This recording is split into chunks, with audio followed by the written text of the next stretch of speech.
Bismillahirrahmanirrahim. Assalamualaikum warahmatullahi wabarakatuh. Perkenalkan kami dari kelompok 7 pada mata kuliah Tes Implementasi Sistem semester 5, Prodi S1 Teknik Informatika, Universitas Muhammadiyah Cirebon.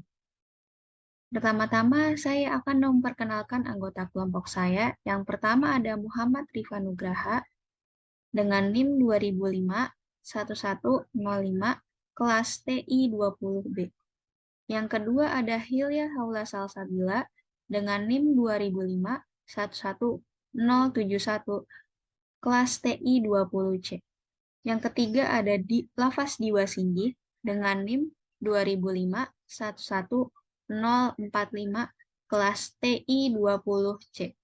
Yang keempat ada Cindy Nurfadilah dengan NIM 2005 11094 kelas TI 20C.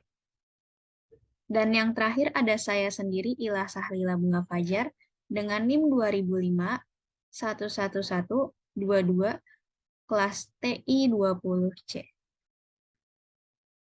Adapun topik yang akan dibahas pada kali ini yaitu bab 7 tentang usability atau user testing.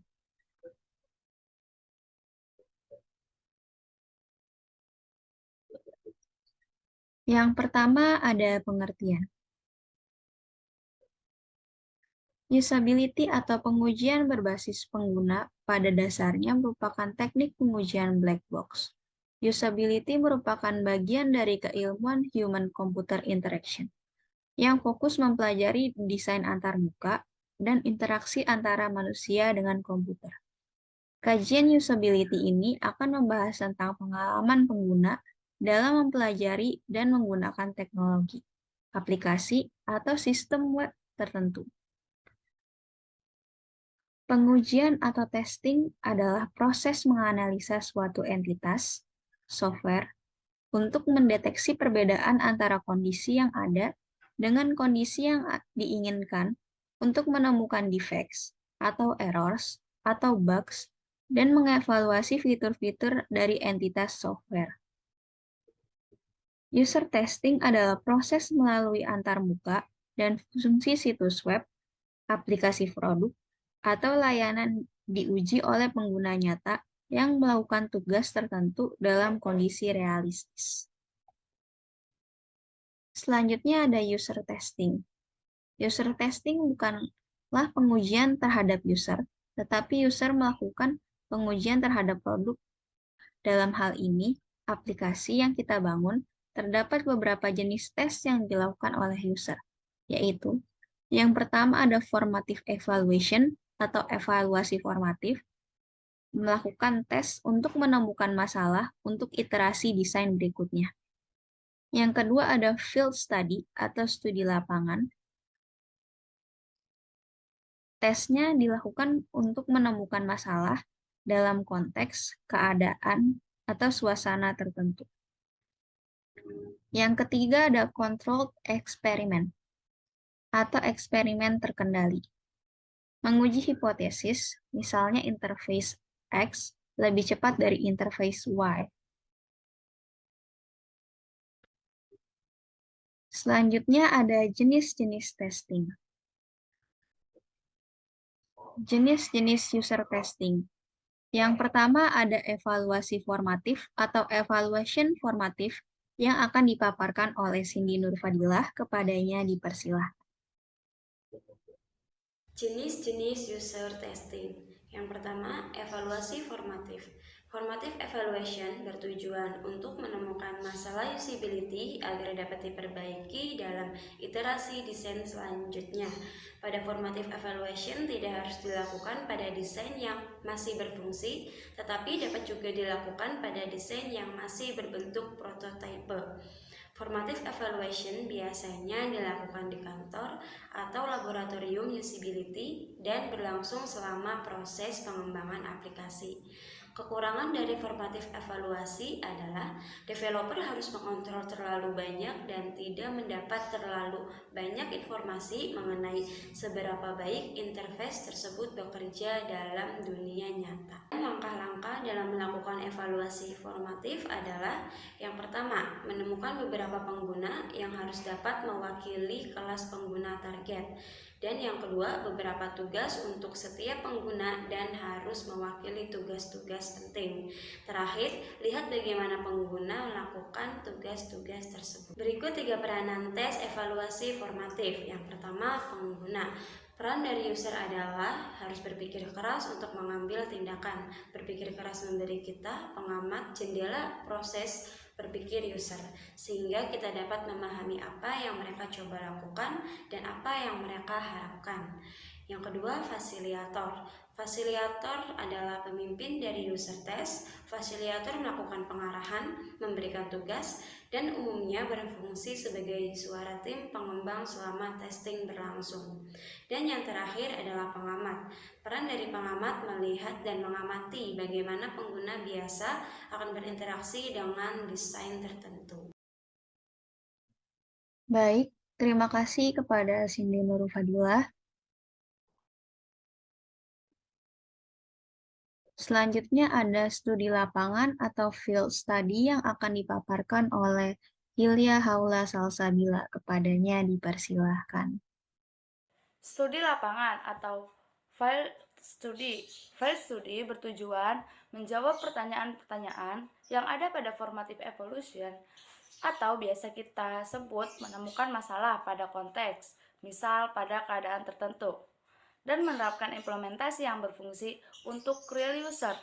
Lalu, pergi ke lingkungan nyata user dan mengamati user bagaimana menggunakan desain tersebut. Field study pada implementasi yang telah berfungsi. Studi lapangan dilakukan di lingkungan user seperti kantor, tempat tinggal, dan user sendiri. Selanjutnya yang ketiga, ada percobaan terkontrol atau controlled experiment. Control eksperimen bertujuan untuk menguji hipotesis yang dapat diukur tentang salah satu atau lebih interface, atau bisa kita sebut membandingkan interface kita dengan interface yang lain. Kontrol eksperimen terjadi pada kondisi yang terkontrol dengan cermat, menggunakan tugas yang dirancang dengan hati-hati. Seringkali lebih banyak yang dipilih dengan cermat daripada tugas evolusi formatif. Hipotesis hanya dapat diuji dengan pengukuran kuantitatif usability. Kontrol eksperimen mengevaluasi implementasi yang telah berfungsi dalam lingkungan lab yang terkendali pada tugas yang diberi. Baik, terima kasih kepada Hilya Haula Salsabila. Selanjutnya ada aturan dalam melakukan user testing. Akan dipaparkan oleh Muhammad Rifa Nugraha. Kepadanya dipersilahkan. Ada cara-cara untuk memperlakukan user dengan hormat. Yang pertama itu tentang waktu. Nah, kita harus menghargai waktu dari pengguna dengan tidak menyia-nyiakan waktu mereka. Terus ada perihal kenyamanan. Nah, jadi kita harus melakukan apa saja yang dapat membuat user nyaman untuk mengimbangi tekanan psikologis dari user testing. Terus selanjutnya ada penjelasan dan persetujuan. Kita harus memberikan informasi sebanyak mungkin tentang tes yang akan dilakukan dan hal apa yang akan diketahui kita dari tes tersebut. Terus selanjutnya itu ada perihal privasi. Nah, kita juga harus menjaga privasi user hingga tingkat maksimum dan tidak melaporkan kinerja mereka pada saat user test dengan cara yang memungkinkan user diidentifikasi secara pribadi.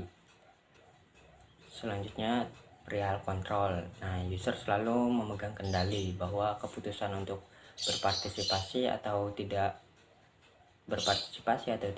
adalah milik mereka. Terus untuk mendapatkan hasil yang baik, kita juga harus melakukan hal-hal seperti berikut ini. Yang pertama itu pengguna harus mewakili basis pengguna sebenarnya dari produk atau layanan. Yang kedua, tes harus tidak memihak sehingga tindakan pengguna tidak terpengaruh dengan cara yang mengarah pada hasil yang biasa. Yang ketiga, sesi-sesi tersebut didokumentasikan atau direkam untuk tinjauan selanjutnya. Yang terakhir itu hasilnya diperiksa oleh para ahli, misalkan oleh para ahli UX untuk menentukan rekomendasi yang mengikuti. Baik, terima kasih kepada Muhammad Rifa Nugraha. Selanjutnya ada kesimpulan. Kesimpulannya adalah pengujian dapat dilakukan pada hampir semua tahap proses desain. Semakin cepat dalam proses desain pengujian dapat dilakukan, semakin sedikit pekerjaan yang harus diulang nanti. Idealnya, beberapa tes harus dilakukan sepanjang siklus hidup proyek. Tetapi jika hanya ada waktu atau anggaran untuk melakukannya sekali, waktu yang dipilih harus dengan bijak. Perlakuan menghormati user dalam proses user testing harus dilakukan dalam 3 kegiatan, yaitu sebelum tes, saat tes, dan sesudah tes. Baik, terima kasih. Itu dia presentasi dari kelompok 7. Kurang lebihnya mohon maaf. Wabillahi taufik wal hidayah. Wassalamualaikum warahmatullahi wabarakatuh.